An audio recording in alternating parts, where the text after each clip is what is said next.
Welcome to Wednesday here at Crain and Company. Thank you so much for joining us. To my left, former Michigan quarterback David Cone. To my right, give me a compliment.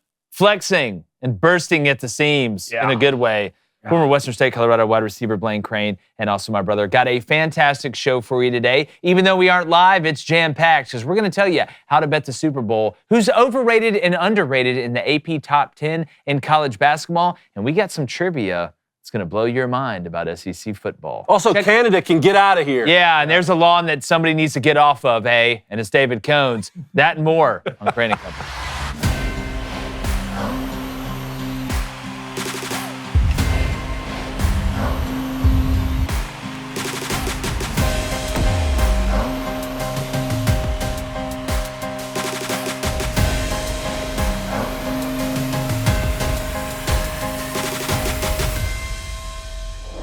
We are only weeks away from Selection Sunday. We have the AP polls out. We're starting to see a little bit of separation at the top, but college basketball is turning into its best form as we're past halfway in most conference seasons. And we're going to play a little game of overrated, underrated with some of the top teams in the country. David Cone. Yes, sir. You have that new AP Top 10. I do. Let's talk about it a little bit. You know how much I love college basketball. Look, I want people to be prepared when they're filling out their March Madness brackets this year. Can you help them do that? I am here. All right. Trust me, believe me, want me. Current AP Top 10. Let's break it down here. We're going to start place close to home for you boys. The Auburn Tigers sitting at number 1, 20-1, only loss right now to Duke at Cameron Indoor. Overrated, underrated? You know, I think it's hard for me to say underrated being at number 1. I think they're rated perfectly right now for what they've done. This Auburn team to me looks different than even some of Bruce Pearl's best teams. I mean, they're put together a little bit differently than 2019 with Bryce Brown and Jared Harper. The guards are bigger. They're longer defensively. I think they're more effective. You know, it's hard to sit here and say the offense isn't as good as what it was in 2019. I know toward the end of the year and then into the tournament, the offense was absolutely scorching for Auburn. But right now, they've got one of the top offenses in the history of Ken Palm. So I think this is the best team that Bruce Pearl's had. You look at Janai Broome, has a good chance to be National Player of the Year. Cooper Flagg's in that running with him. But I think the depth. But make no mistake, and this is a compliment to Bruce Pearl and what he's built at Auburn and Stephen Pearl and the Chad Pruitt and Burgo and that coaching staff. What matters in March is what really matters now. So all the stuff being number 1 is great. Auburn fans are super excited, but there's big expectations for this team. And the way they're built, man, they're a machine. And it's, you know, typically I'm very nervous for Auburn games. This is one of the few times where I watch a game and think, hey, how are we going to win this game? Not how are we going to lose it like I do every football season, it seems. Is this team built to go the distance? Yeah, they are because of the length and depth that they have. I think a big piece and a guy that can take them there, but he needs to keep logging great minutes. That's to Todd Pettiford. Yeah. I mean, he's a freshman, obviously coming in. The kid's an absolute star, but he really moves his team when it comes to tempo wise. So we talk about Janai Broome all we want. I mean, one of the best players in college basketball. But Auburn's at their best when Todd Pettiford's in the basketball game, and if he keeps moving the way he's moving, not only from a scoring standpoint, but just running an offense standpoint, Auburn's gonna be hard to beat. I like I like them bringing him off the bench though, because defensively he's still trying to figure it out. And even though, you know, Denver Jones, I don't think is a true point guard. His defense is so good. Talking about Denver's, I think you get it's a nice change up. It's like it reminds me kind of a little bit with the Lions, David Montgomery and Jahmyr Gibbs. You got two different kind of guys in there that can give you two different things. So I like the rotation the way it is right now. All right, next up, the Duke Blue Devils 11-0 in the ACC. Their only losses to Kentucky and to number 1 Kansas, at that time number 1 Kansas, and that one was by 3. You buying these guys or selling these guys? Oh, I'm buying them, and for a couple reasons. I know that people will look at the ACC and say, oh my God, the ACC is so down this year in basketball. They've had some coaches retire here recently. I don't think this is going to be the new norm for the ACC, but everybody with this Duke team talks about Cooper Flagg. And I get it. He's incredible. John Shire said he's never coached anybody like him. I mean, the kid just turned 18 years old. Outside of some international player, I think he's the best draft prospect. But that's not just who Duke is. I think sometimes it gets lost in translation of who Duke is. They're the tallest team in college basketball right now. They're incredibly long at every position. You look at Malawatch and some of the other guys that they have a good blend of experience and youth that is kind of growing together. And as long as they keep progressing at the rate they are, Cooper Flagg is able to stay healthy. You look around this team, I mean, Con Knippel's a hell of a player too. He kind of gets lost in a little bit of the talk. So this Duke team, I think, is only going to get better, and they may be playing their best ball at the end of the year, which right now, them, and I know we're going to get to Alabama next, those are the two teams I'm looking at as an Auburn fan that really worry me the most. I mean, Duke has a superstar every year, period. Yeah. Right? Sometimes those superstars lead Duke to national championships. Sometimes, like Zion Williamson's year, not so much. Is Cooper Flagg the type of guy who can lead Duke to a national championship? Absolutely, and the reason why, one, Cooper Flagg's an absolutely phenomenal basketball player, but Duke's a really good defensive basketball team. Yeah. Right now, they're ranked 4th in the nation, giving up only 59 points a basketball game, which is extremely hard to do from an efficiency standpoint on defense. They're top 3 in the nation. That's what will carry you. You have to have the pieces, those pieces that can get you over the top, but also the foundation of being able to play defense. That's another reason why these teams, top 2, you see Auburn and Duke, as good as Janai Broome is, as good as Cooper Flagg is, they both play phenomenal defense. And that's what matters when the ball's not going in every time you get on the court, because it's not going to. Number 3, Alabama, 19-3 overall, 8-1 in the SEC. Their only conference loss was to Ole Miss. Overrated or underrated right now, given what's going on at the point guard position, sitting Sears sometimes, but he's also leading the conference in scoring? I actually think, from a ceiling standpoint, Alabama is incredibly dangerous, almost to the point of on a neutral floor, I would take Alabama over Duke. I would. And it's for that, not just for Mark Sears. It's not just that Aiden Holloway has seemed to figure it out. It's not just that Chris Youngblood, who transferred in, a Tuscaloosa native, is starting to find his 3. It's this team is starting to find physicality. You know, Cliff Omiori is starting to look like what we thought he was going to look like coming into the year, protecting the rim, giving them a little bit on offense. You look at Grant Nelson, his ability to drive the ball, to get to the foul line. You know, we talk about length. While the guards can worry you because they're not huge, right? Philon's a freshman, kind of regressed a little bit the last couple weeks. SEC play will do that to you, especially when it's the best year in the league. But when I look at the style that Alabama plays, and you mix that with the capability to play good defense. You mix that with the capability, to win low-scoring games if they have to, even though they don't play in a lot of them. And I think that's kind of been the weak spot or the soft underbelly of this Alabama team. And I think Nate Oates, from a culture standpoint, when you're able to sit your best player because you don't think he's given good enough effort on defense or rebounding, and the team doesn't fold, and he responds, and Mark Sears always responds, I think that shows you that this Alabama team, they're not just one guy, they're not a bunch of front runners, and they're incredibly dangerous. They really, really are. Seems like Nate Oates sitting Mark Sears was more of a pre-tournament thing. Hey, let's make sure that the culture's right and all that. But once tournament time starts, he's averaging over 18 points, old, experienced guards. That's what wins in March. Mark Sears is going to be on the court when the pressure is at its highest. I promise you. A lot of people call him Nate Oates. A lot of people call him Nate Goats, especially Darby Lou. She says that to me every time I see her. But the thing about Alabama, and Jake, you brought this up, they know exactly who they are. Yeah. All right. They want to spread you out, and they want to shoot threes. It's hard to lose basketball games when you're scoring 90 points a game. Yeah. And right now, Alabama leads the nation in points per game with 90.8. And another thing that doesn't get talked about enough, as flashy as Alabama is, they will out-rebound you. They rank right now 4th in the nation in rebound. Yeah, well, Diabate's been a great ad, too. Yeah. Coming up, I believe he's from Brooklyn, somewhere up there. He's kind of their trash guy. But when you play the way Alabama plays and you try and shoot short 2s or 3-pointers, a lot of times when you take that many 3-pointers, what does that lead to? Long rebounds. And I think that's why Alabama's offensive rebounding, now you add in Cliff Omiori, right, and Grant Nelson, who can go mix it up, and Diabate that can fill it up in there. And I haven't even talked about Aiden Sherrill or Reed. If Jarris Stevenson starts figuring it out from the 3-point line, Alabama's, they're a Freddie Krueger nightmare. I think Nate Oates might be the best in the nation from recruiting to his style system. Of play. Yeah. Right. I would put him and Bruce Pearl right there, man. I agree. Remember, we saw him in person last year, Sweet 16. They beat North Carolina. That was a heck of a tournament to be at. Number 4, Tennessee, 18-4. Zakai Ziegler, a little bit banged up, had injury history. Overrated or underrated right now for Rick Barnes' squad? I'm going to say at number 4, it's a little overrated to me. And I actually think a lot of Tennessee fans will agree with me here. Now, there's been absolute carnage with this thing coming out. You look at Houston lost, Florida lost to Tennessee by 20 after beating them by 30. Iowa State, what's happened to them? Michigan State loses at USC. But when I look at this Tennessee team, it still feels like this is the same movie that we've seen pretty much every year with Tennessee outside of having Dalton Connect. And I think Dalton Connect is different than Chaz Lanier because his bag was deeper and he could score in more ways. Chaz Lanier isn't a guy that's going to drive the way Dalton Connect can drive, right? He's more of a shooter, a pull-up, mid-range, 3-pointer, get the kick out when somebody else drives. They're an incredible defensive team. And when the officials let them play and they let them grab and do that, they can beat anybody in the country.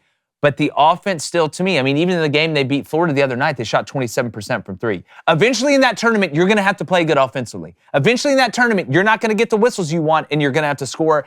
At number 4, I'm going to say Tennessee a little bit overrated right now. Well, they're ranked 4, so I'm going to give you a fact or fiction. Tennessee will make the Final Four. Fact or fiction? Fiction.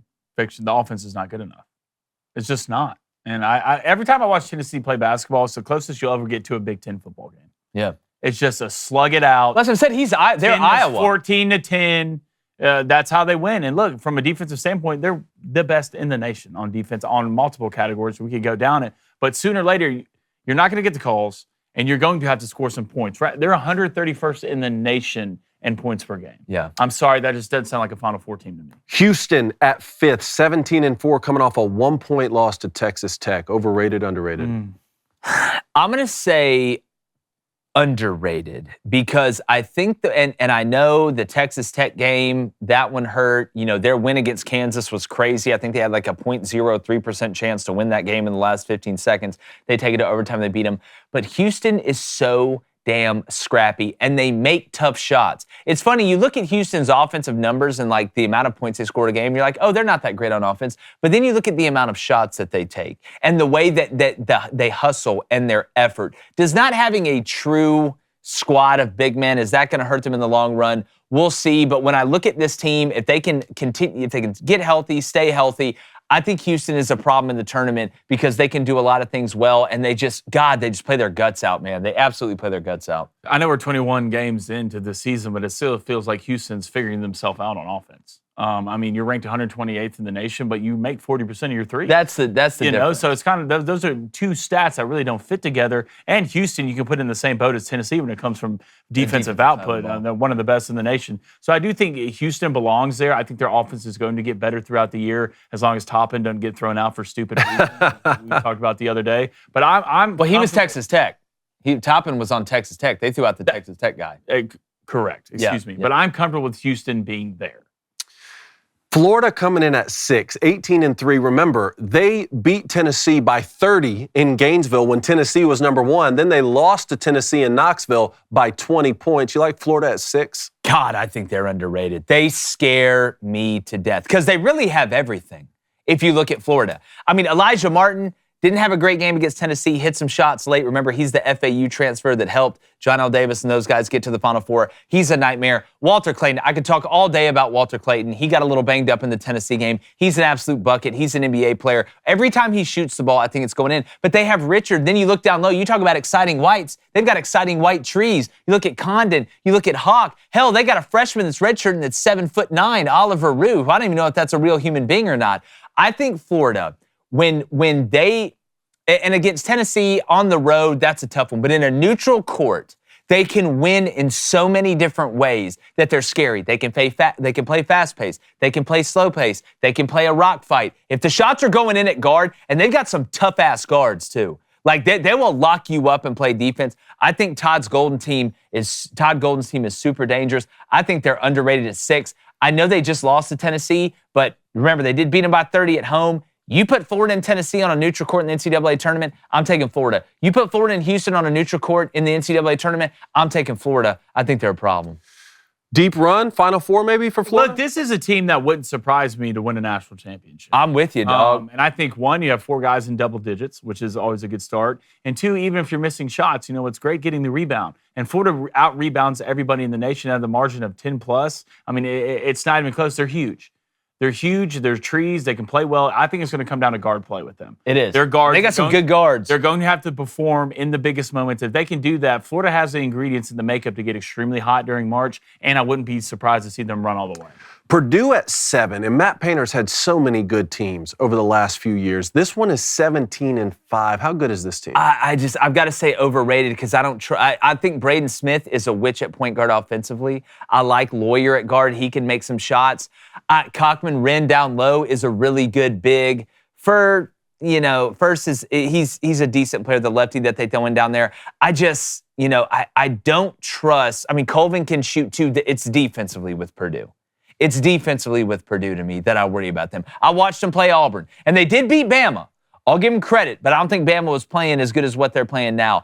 I just worry when it comes down to if a team has big physical guards that they run into in the NCAA tournament, they can be in trouble. I'm telling you right now, if you see Purdue, if Purdue gets a 3 seed or whatever, and you see them lined up against a 13 seed or whatever, 14 seed, whatever it is, and that 14 seed has some big physical guards, that may be one of my big upset picks. Because look, Cockman-Wren's nice.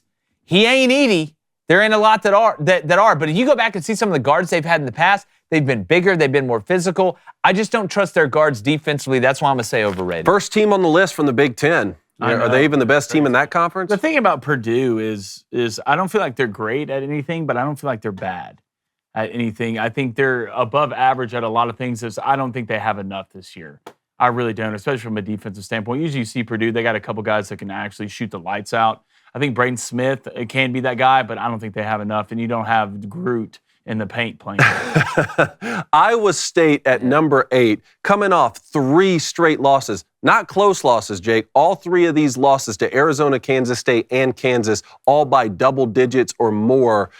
At 8, you like them there? Well, and I'm going to say underrated, and here's why. Wow. Let's not forget that Arizona loss. Caleb Love hit a 60-footer at the buzzer to tie it to send into overtime.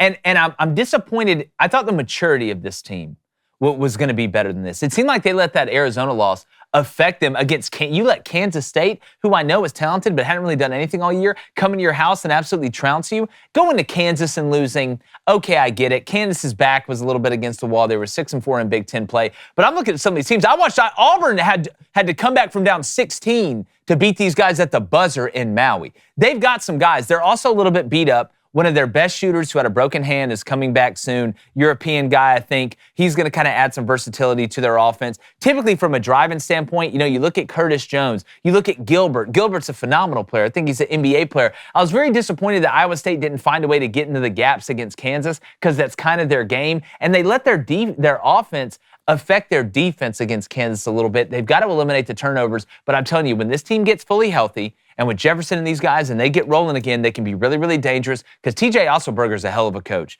and they're physical. I'm going to say underrated at 8 right now. Do not be surprised if they turn it around pretty quickly and shoot back up. All right, Michigan State's at number 9, the second Big Ten team on the list, but they have a better record than Purdue. Michigan State right now is at 18-3. Overrated, underrated, how would you rank them in the Big Ten right now, too? Man, I actually think that they're rated pretty much perfectly. I mean, they've went on a big run. Do they have a ton of great, amazing wins at the top? They don't. But you look at Carr, you look at some of the other pieces that they have. They're shooting better than they have in a long time. A lot of people think this is Izzo's best team since 2019, 2020, whenever that was. When I look at Michigan State, though, I'm a little bit worried about the depth.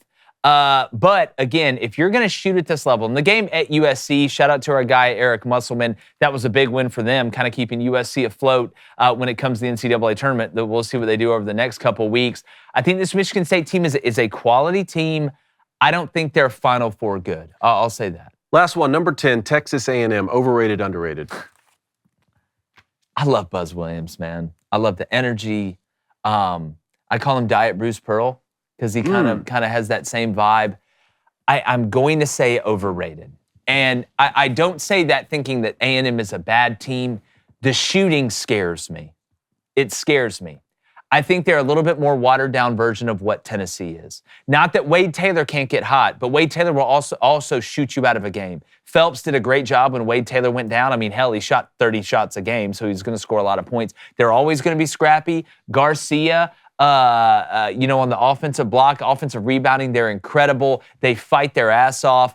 I just worry about the offensive side of the ball and the shooting for A&M because it ebbs and flows so much. They got hot at the end of last year, but they go through these cold spells. I'm going to say a tad overrated, but congrats to them on being in the top. Blaine, they're 4th in the SEC right now. Better conference record right now than Florida, Tennessee, even Ole Miss. How you feel about Texas A&M? I feel like they're a dangerous team. I feel like, anytime a Buzz Williams coach team, they're going to give you everything they can, especially on the defensive side of the ball.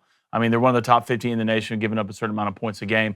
It's just, do you have the guys on offense? Do you have that one guy that can take you over the top? Not only the one guy, but I guess the 2 guys. I question their ability to put the ball in the basket consistently. And look, at the end of the day, consistency is going to keep you on the beam. So if you're not at least really good on one side of the ball. I need you to be okay on both, and I'm still waiting for that Texas A&M offense to figure it out. Without a doubt. Oh, well, I'll tell you what we're not having to figure out. What is the best coffee company in the history of the universe? Because that's our friends over at Black Rifle Coffee. I've told you about their versatility, all right, which we know is one of the top utilities in the world. Whether it's the light roast, the dark roast, everything in between. They even got a coffee quiz you can take on their website, which will match you with a blend perfectly tailored to your specific taste. But the coolest thing they do is a portion of every purchase you make with Black Rifle Coffee goes towards supporting veteran and first responder causes, which means your money goes a long way toward giving back to those who serve our nation. They even got great espresso, and they're roasted right here in the USA by a veteran-led team of expert roasters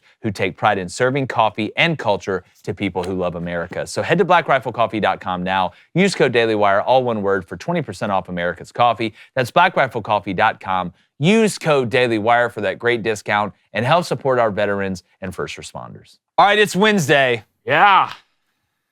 Somebody was asking for this yesterday in the chat. Yeah. And they're, look, I don't want to get any spoiler alert here, but I think there's a country north of us that may be hanging around a certain lawn too long. David Cohn, who's Gene off your L today, eh? We might let him still be a country after this, Maybe. Jake, okay? Canadians booing America need to get off my lawn.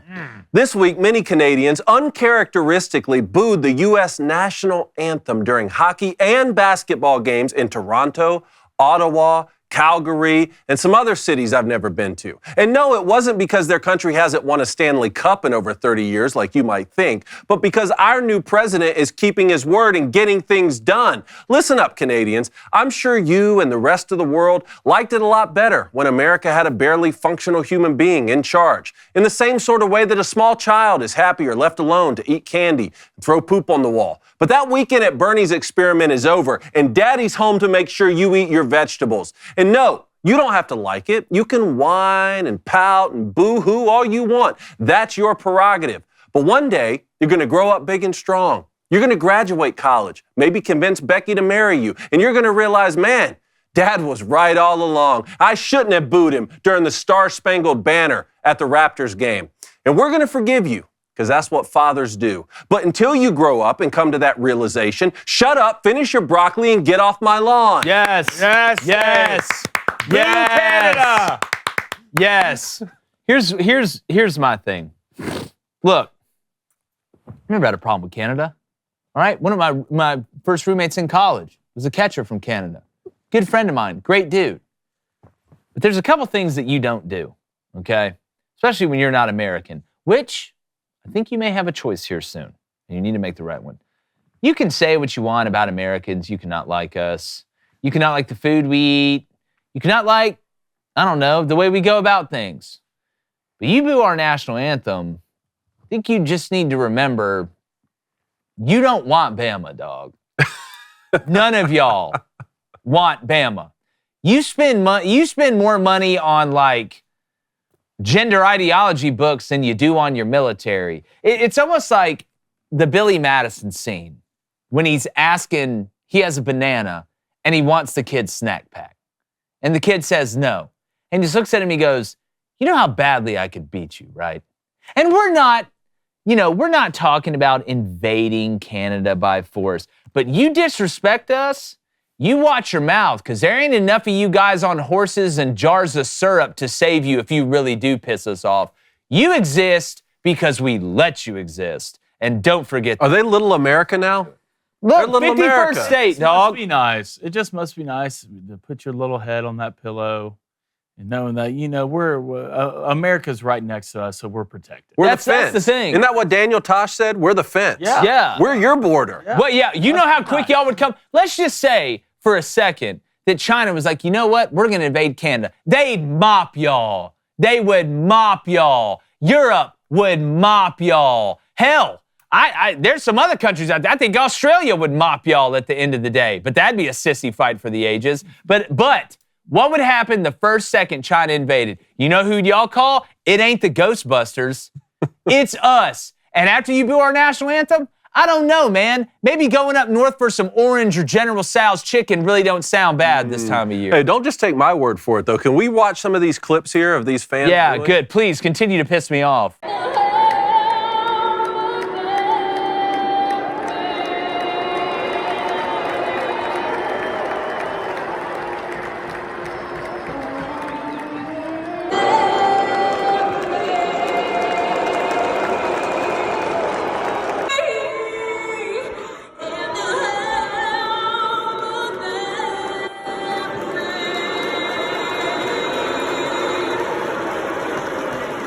Man, what a clip that was. I'm super Unacceptable.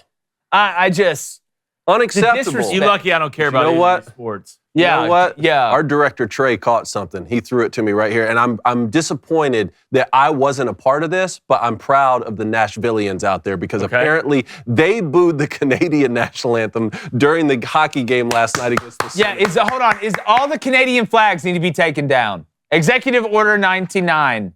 All Canadian flags out of America, but leave the ketchup chips. Play that one from Nashville last night. Oh, Canada, our home and native land. Good. Good. Now how does it feel? Yeah, let's play a game Don't feel called too Whose good. Military's we can Better. boo y'all and y'all are going to pay us more. Yeah, and you can't win the Stanley Cup. Sucks to suck. At least y'all got Trailer Park Boys. Yeah, solid. All right, y'all boys want some reactions? God, let's react. Let's do it.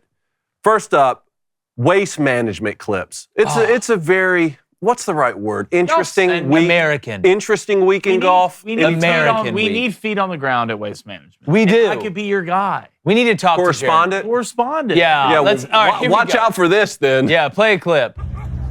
Oh yeah. No. Yeah. Good. How hammer's the kid? like if you don't know, basically the waste management, it's a huge party. It like goes against all the decorum of typically what you get. It's like the one they like let you get it all out. Like what are those? You see those like rich white chicks that go into the woods and scream and hit the hammers against the ground, like get all their anger. That's weird. About the patriarchy out. That's what the waste management is, but in like golf terms. Is it like The Purge? I never like saw The those Purge. movies. It's But like The The Purge, Purge. in the concept, like there's one night that you're allowed to do whatever you want, but just then everyone's murder good everybody. the rest of the year. But you just murder beers. So instead of like the quality and the gentlemanness of golf coming down in every tournament over the years, you just let waste management That's happen it. 1 week, and then the rest of the tournament. you blow the Waste horn. Management is basically the live tour. Look at this. Look at one of my buddy's future wives right here. Play this. Watch this. 1 beer, 2 beer, down the Yes. golly. It's not the Masters. That's an eligible bachelorette if I've ever seen Tell you one. what, Augusta- with the fanny pack. How about that, Canada? Augusta would never. Quit playing with the fanny pack. Yeah. You love to see it. The wasted management. Because that's what it really is. USA, USA, USA. Canada should take notes. Yeah. What's up? We beefing What's or what? what's the You next beefing? one? He's leaning, baby. Uh-oh. He already. You don't got to start Uh-oh. the video. I've been there before. Yeah, he's got that Joaquin Phoenix from the Joker lean going He's on. got reverse body. They hadn't even played the clip No, yet. Play the clip. You got a term for this, and they hadn't played the clip yet. Got that Roger Rabbit ass body. Oh yeah. Who said that? Hey, Ma, hey. Oh hey. no. Yeah. Look at my guy. How's Everything he- back Oh, is no. in the front, and everything front's in the back. How's he staying up? Like, This is almost. How isn't he falling? Yeah, walk- Oh, now it's What do you back. call that? Reverse body? Yeah, that's not a reverse body. It's like you remember those little things off Men in Black? Yeah. What are those little things? I Like can't remember. They don't have Little insects, names. little bugs. Yeah. That run around Men in Black. That's what, like, if you get too hammered, you get reverse body. Yeah, I mean, look, you'd love to see it. What's Wasted this one? management, can't wait. All right. Next one up here, we have a special graphic. There's no team that's ever won a Super Bowl when they've lost to this guy in a season. Which quarterback do you think it is? Tom Brady. No. Say it again. Jameis Winston. You're closer. Am I Warmer. close? All right, Warmer. so it's an obscure one. Warmer. Well, say it again. He got he left his team this past year and went to a new home, but he's not the starting quarterback anymore. And it's not Jameis? God, that was a good guess. Bring him up. Bring up that graphic. yeah. Bird. No team has ever won the Super Bowl in the same season they lost to Kirk Cousins as a starter. Falcons this season, 22, Eagles 21. Man, that wind's What is looking that? a lot better right now, isn't it? That wind's looking a lot better right now. Khakis Kirk. Oh, khakis Kirk going to TJ Maxx and then dicing your ass A up. walk-in J.C. Penney commercial. That's what I'm Now, saying. he has a no trade clause. But is he going to leave Atlanta? I mean, Michael Penix Jr. is a with guy. we were talking about Retire. yesterday with the Myles Garrett trade. Would Kirk waive it to go be the quarterback of the Browns? Because it's a Michael Penix Jr. show now. Like, I mean, do you really want to play or do you want to hold a clipboard and mentor someone? I think If he's going to do that, you might as well coach. I think Kirk needs to go ahead and get into broadcasting. Get into broadcasting? Do you think he'd be a good I already broadcaster? saw him do it. We classified Kirk already as did an it. exciting white. He'd be great in the booth. No, I'm talking about like as a player. Is he an exciting white? No. Or That's is more he like just a Cooper good... Kupp. He's just white. Yeah, he's a khaki. He's just a white. Cooper Kupp's an Khakis Kirk. exciting white. Okay. Yeah. I Cooper Kupp's agree exciting. with He that. does- I agree with that. Yeah, I mean, Kirk's just white. Yeah. All right, next one up here. I have. Hold on one second. To red. All right, let's do this one. Let's build a lineup. 20, I got 15. Let's Okay. build a lineup. Build your perfect lineup with only $15. Do you want to list off the quarterback row there? Yes, let me use my supervision. Tom Brady, Joe Montana, Peyton Manning, Drew Brees, Dan Marino. I tell you who I'm choosing. Running back, Barry Sanders, Jim Brown, Walter Payton, Emmitt Smith there in the $2 category, and LaDainian Tomlinson in the $1 What do column. we got at wide receiver, Blaine? We got Larry Fitz. We got Calvin Johnson, Megatron, Julio Jones, Antonio Brown, and Don Hudson, Don Don. Hudson. Who did Don Hudson play for? What team? the Cleveland Steamers. Come on. Green Bay, baby. Packers. Go, Pack, go. All right, also on the wide receiver list, we got Jerry Rice, Randy Moss, Terrell Owens, Chris Carter, DeAndre Hopkins, Did you skip Has that? played- row? I thought it was skipped one. the and then at first tight wide end, receiver Tony row? Gonzalez, Gronk, Antonio Gates, who was an absolute dog, Shannon Sharp, and Jason Witten. All right, no Speaking about Travis exciting Kelsey ones. up there. All right, so All right. can I get Patrick Mahomes for $0? Is that how this works? No, here's what I'll do. For 15, give me Dan Marino at quarterback. Because in this era, he'd be an absolute dog. There's no way that I'm not. Give me Dan Marino. Just do one.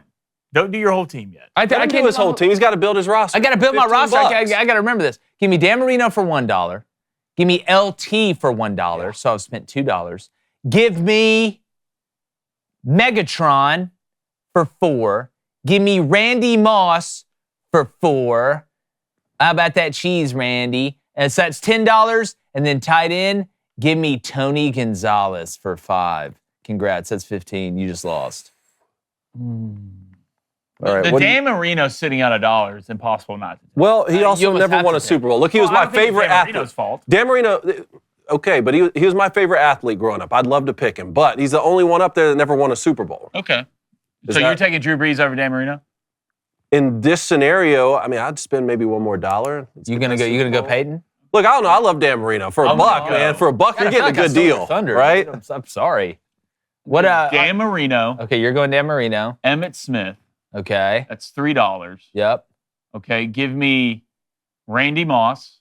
Okay, that's 7. Give me Calvin Johnson. That's 11. And then give me Gronk. Say it one more time. Who'd you take? Dan Marino, Yeah. Emmitt Smith, Randy Moss, Calvin Johnson, and Rob Gronkowski. Nice. Yeah. All right. All right, Connie. Here you Here's the perfect lineup. Peyton Manning for $3. Are you kidding me?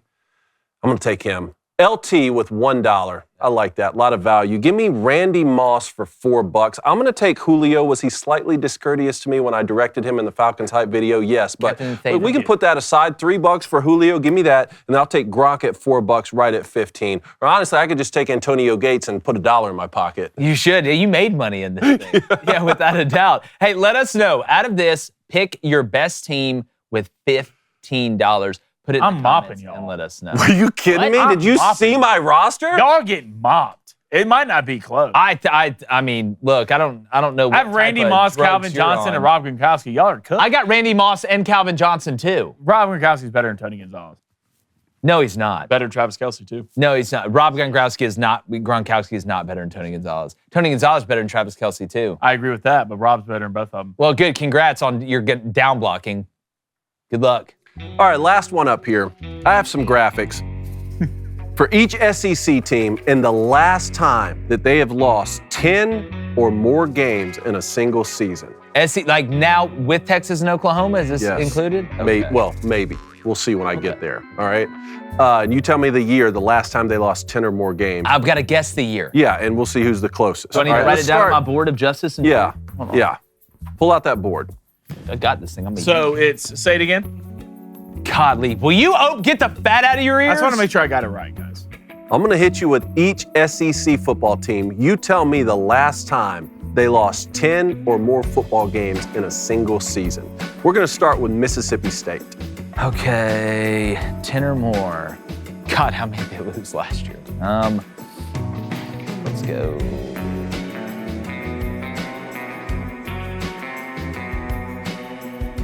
You have 5 seconds. Okay. Flip 'em Hold around. on. Hold on. Got it here. 2008. Would you? Oh, you What can't- year? First off, you can't do 19? that. But second off, it was this past year. So Jake wins. Oh yeah. Okay, good. I was trying to remember if they lost 10 or 9. All right, next up, Kentucky. When's the last time Kentucky lost 10 or more football games? Oh, the music. God, I did too. All right. Kentucky lost 10 or more football games. Not last year. They didn't lose 10 last year. They did. I'm gonna be pissed, David. No, he does it twice. No, he does it twice, but then he'd totally do it twice. Give me Don't say it out loud.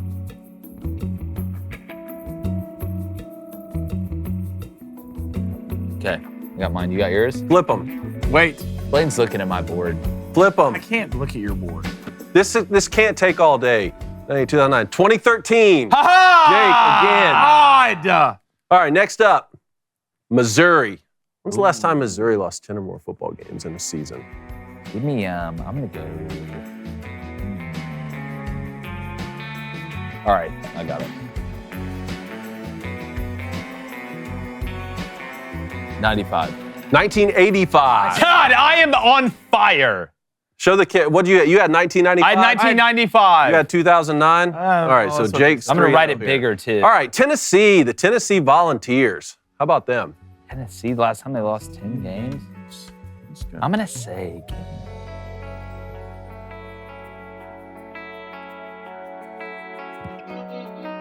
Hold on. Oh, that's not right. Hey, dude, Well- come on! No. All right, 1981, and you had 1988, and the answer is never. Never? So 81. That's a trick question. No, they're not the only ones on here. Not the gumdrop buttons. Never for Tennessee. Tennessee's so proud right now. No. Again, all of this is predicated on the Players Lounge graphic that I'm using, by the way. Okay, so good. I love a if good one of these is wrong, blame them, and we'll fact check later. All right, next one up here, LSU, the LSU Tigers. Go Tigers. Last time they lost 10 games? Last time they lost 10 games.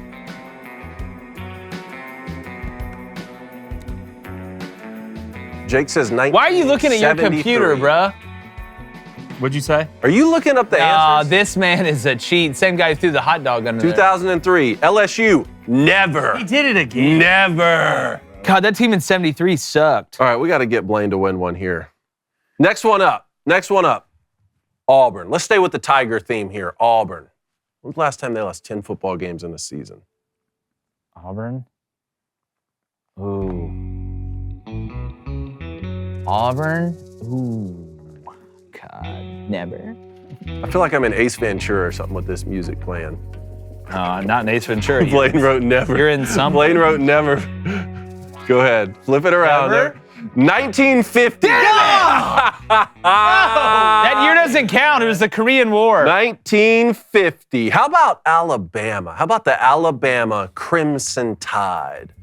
Are we counting vacated wins? When's the last time they had double-digit losses in a season? Now you're just trying to piss me off. Because I know the answer to this. You do know? Yeah. Wait, the way you said that makes me think it's not never. Blaine says never.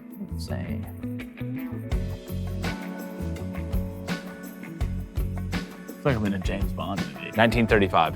Answer 1955. Let's go. Let's go. 1955. Let's go. God, I hope you're keeping score at home because it's a melting. I'm 1-1. How about the Georgia Bulldogs? Georgia? Last time they lost 10 games? Yeah.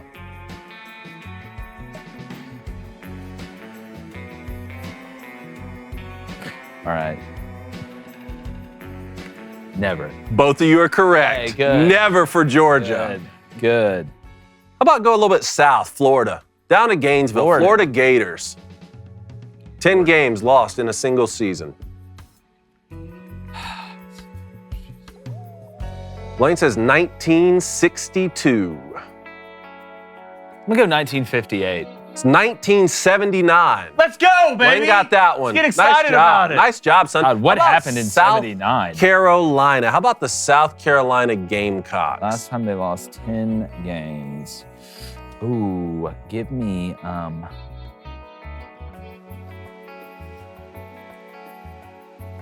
this is just a pure guess. Blaine says 2008. Jake says 1982. It's 1999. Let's go. There you go. Tell me who the head comeback coach was. begins. Who was the head coach of South Carolina In 1999, when they lost those games? that was our dear friend. That was. Good friend of ours. Good friend of the show. Really? Sometimes it's not always his voice, but Lou Holtz. Lou Holtz. Oh, no Lou way. Holtz. That team wasn't as tough as their name. How about Ole Miss? Ole Miss. Hotty toddy. I'm going to go 10 games or more lost in a season. I don't like that. Don't show me. That's what I got. Jake says 1981. 1985, 2011. Really? 2011. It's building Still it not back enough. up. Building it back Still up. not enough. How about we'll do a two for special here. Texas Longhorns, and Texas A&M, because the answer is the same. The answer is the same. Really? For both of them. When's the last time both of those teams in the same year lost? So for Texas and Texas A&M. Why'd you know this so quick? Because I know things. Texas and Texas A&M both. That was the year this happened. There was something that happened around the globe, too, that affected. I will give you that hint.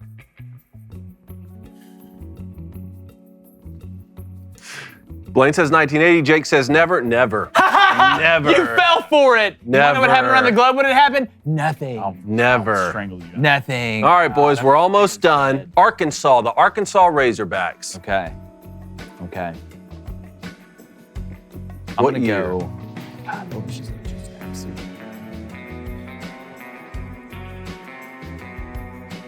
10 games or more lost in a single season. A lot. 1993. 2019. Yeah, Wow. I win. 2019. All right, two more here.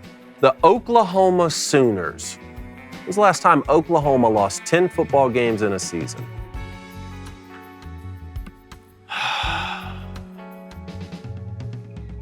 Yeah, go ahead. Jake says never.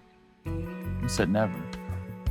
Blaine says 1973. Never. Never. Never have. It's a blood Never have. Last one here. Last one. Vanderbilt. Vanderbilt. When's the last time Vandy lost 10 games? Not this past year. Not with Diego Pavia.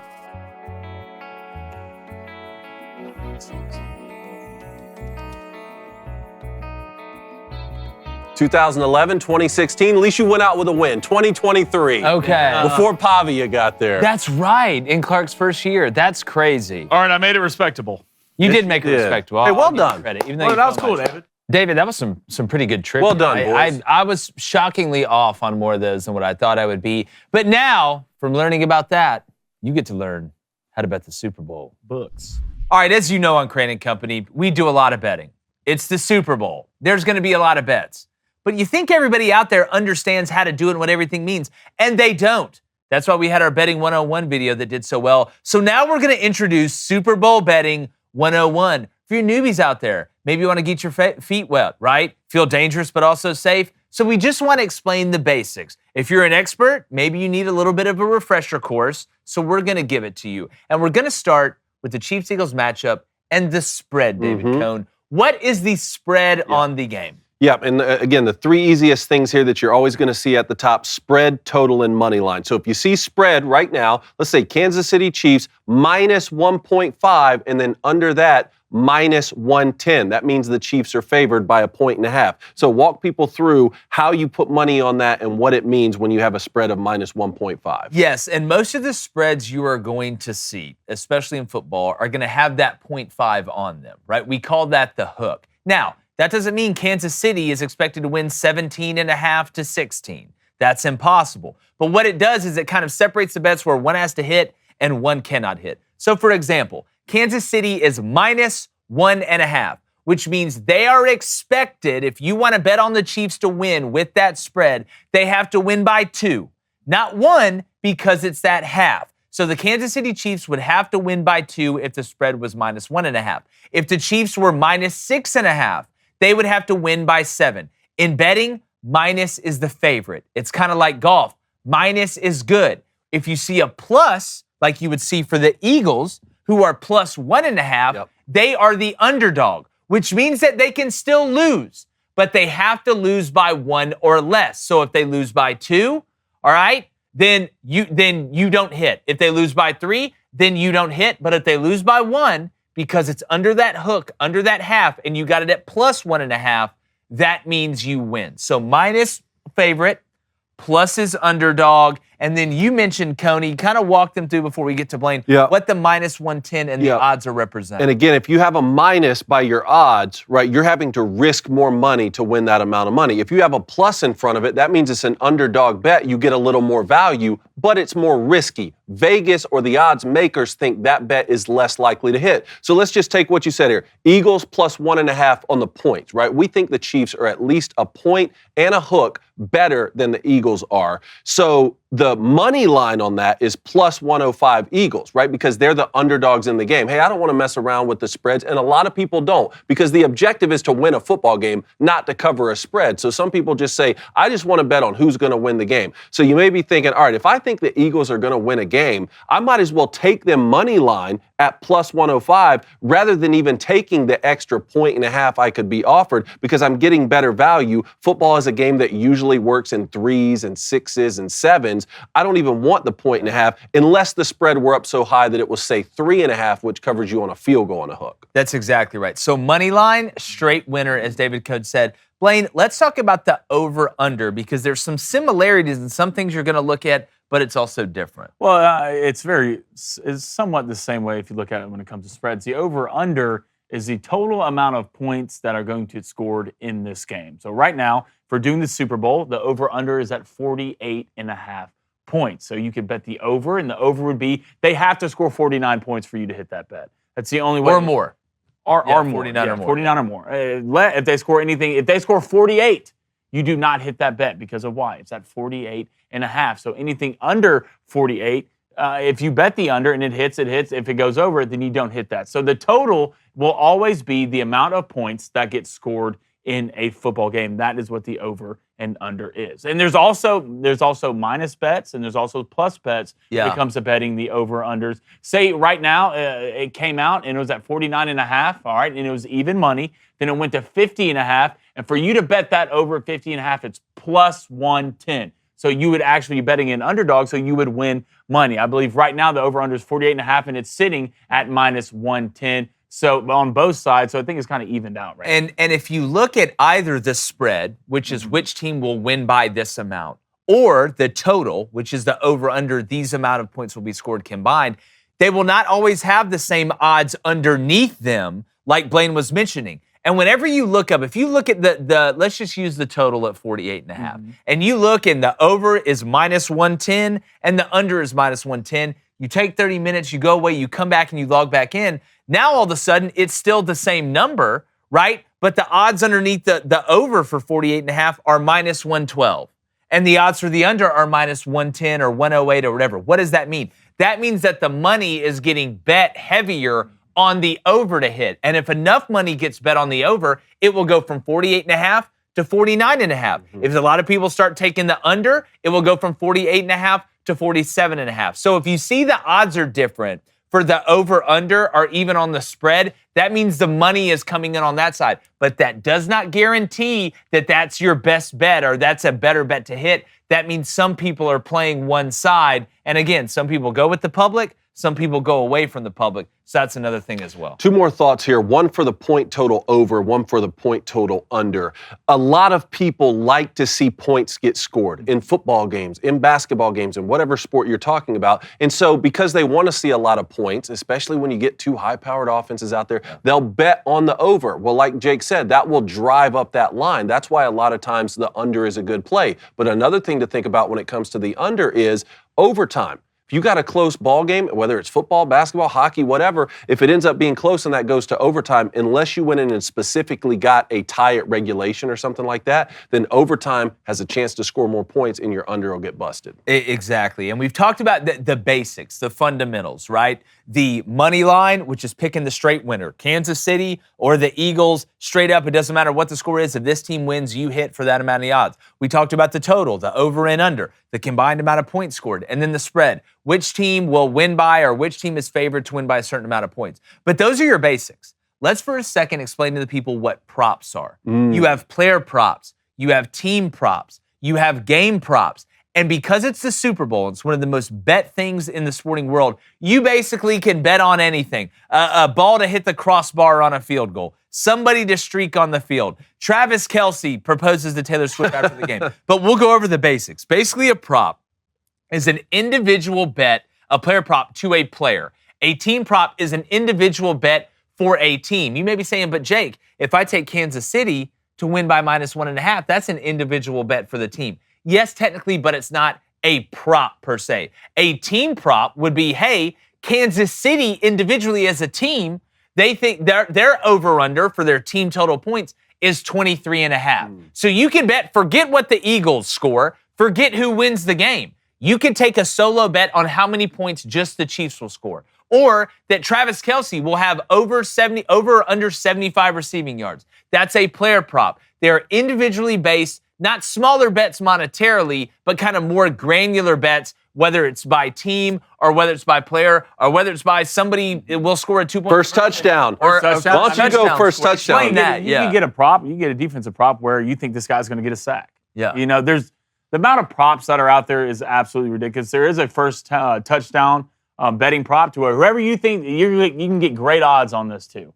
This is one of the best bets to get the best odds. Whoever you think is going to score the first touchdown, both teams, whether that's offense, defense, you can guess that person. But when it comes to props, most people bet rushing props, they bet receiving props, and they bet passing props. So right now, for Saquon Barkley's rushing prop for this game, it's at 110.5 yards. All right? So you can either bet the over on that or the under on that. Do you think Saquon Barkley is going to get more than 110 rushing yards? All right, you can go the same thing receiving. Right now, Travis Kelce is slated in his prop to have 60.5 receiving yards. So you can go in and bet, I think Travis is going to get more than that, or I think Travis is going to get less than that. And guys, it's not only the star players of the team. They will have everybody who has a question on whether or not going to catch a pass in there. I mean, you got DeAndre Hopkins, Saquon Barkley, Juju Smith-Schuster. Then you go to passing props, right? And you can do a lot of different things from passing props, from player touchdown passing to completion props. But right now, we're going to go through yardage, all right? So Patrick Mahomes'